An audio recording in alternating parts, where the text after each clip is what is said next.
Alors, en ce qui concerne la vie astrologique, l'histoire du milieu astrologique depuis un demi-siècle, je signalerai, toujours dans le cadre de l'astrologie Exols, qu'il y a 15 ans d'écart, entre 14-15 ans d'écart, entre la création en 74-75 de la faculté libre d'astrologie de Paris et la création en 89 de l'AGAPE, l'association psychologie astrologique, je n'ai pas le tête en tête.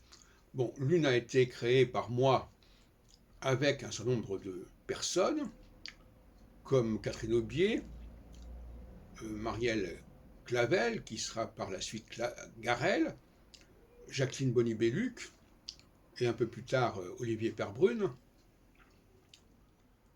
Elle aura donné lieu en 1978 à un grand congrès international sur l'enseignement astrologique. Elle aura donné lieu à la création du syndicat national de l'enseignement astrologique. Elle aura donné lieu à la création de la Fédération de l'enseignement astrologique présidée par Denise Dapré en 84, 85, etc. Et en 89, donc 15 ans plus tard, rebelote, puisque tous les 15 ans, les choses reviennent à leur même dimension, si on peut dire, une nouvelle structure se met en place qui ressemble beaucoup à la première, en fait, compte à 15 ans d'écart. Solange de Maïnel, Martine Barbeau, Yves Lenoble créent cette AGAPE, 15 ans après le mouvement astrologique que je préside et que je construisais à l'époque. Et parallèlement, ils vont également organiser des congrès. Ce que nous avions fait en 1975 aussi, parce que parallèlement à la faculté libre d'astrologie de Paris, nous avions organisé des congrès, les journées internationales d'astrologie de Paris, en fait, etc. Donc, il y a entre les deux périodes, 75-80 et 89-2000,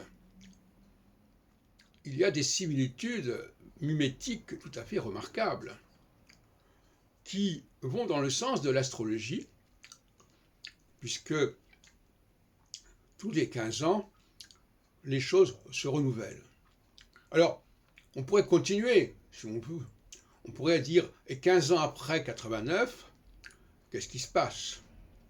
Eh bien, 15 ans après 89, il y a 2004, et le congrès que j'organise à Paris avec tous les ténors de la France entière, et ça va déboucher ensuite sur la création de Téléprovidence, c'est-à-dire une mise en ligne des archives de congrès, notamment de notre association, le mouvement astrologique, et de nombreuses réunions, rassemblements dans toute la France.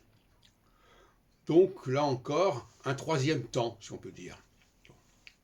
Et actuellement, nous sommes encore 15 ans plus tard, puisque 30 ans après 89, 89-92, on arrive à 2022, et là, c'est encore trop tôt pour en parler, mais il semblerait qu'il puisse y avoir la formation d'une nouvelle école d'astrologie sur la base de mes travaux, qui révolutionne totalement toute la pratique astrologique depuis plus d'un siècle, et même beaucoup plus que ça.